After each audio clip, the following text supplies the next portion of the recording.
நெமிலி அருகே நாகவேடு கிராமத்தில் அரசு உதவி பெறும் பள்ளியில் காலை உணவு திட்டத்தில் பள்ளி மாணவர்களுக்கு உணவு ஊட்டிவிட்ட எஸ்ஜிசி பெருமாள் மற்றும் சுந்தராம்பாள் பெருமாள்.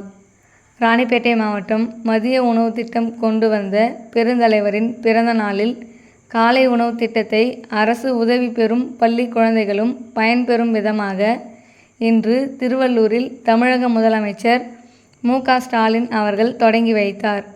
அதன் தொடர்ச்சியாக கைத்தறி மற்றும் துணிநூல்துறை அமைச்சரும் ராணிப்பேட்டை மாவட்ட கழக செயலாளருமான ஆர். காந்தி அவர்களின் ஆணைக்கிணங்க நெமிலி ஒன்றியம் நாகவேடு கிராமத்தில் அரசு உதவி பெறும் பள்ளியான சி.எஸ்.ஐ. பள்ளியில் காலை உணவு திட்டம் தலைமை ஆசிரியர் நளினா நவகுமாரி தலைமையில் ஒன்றிய குழு உறுப்பினர் முருகேசன் வரவேற்பில் காலை உணவு திட்டத்தை தொடங்கி வைக்கப்பட்டது.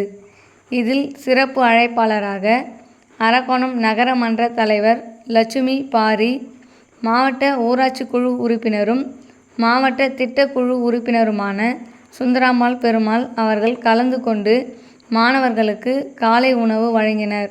இதில் நெமிலி மத்திய ஒன்றிய தி.மு.க. கழக செயலாளர் எஸ்.ஜி.சி. பெருமாள், நெமிலி மத்திய ஒன்றிய அவைத்தலைவர் நரசிம்மன், நெமிலி மத்திய ஒன்றிய துணை செயலாளர்கள் சீனிவாசன், வெங்கடேசன், வழக்கறிஞர்கள் பாபு, குமரகுரு, நவீன், வெங்கடேசன், பாளையத்தான், மணிகண்டன், ஜெகதீசன், விஜி, சுந்தரம், ரமேஷ் மற்றும் பொதுமக்கள் ஆகியோர் இதில் கலந்து கொண்டனர்.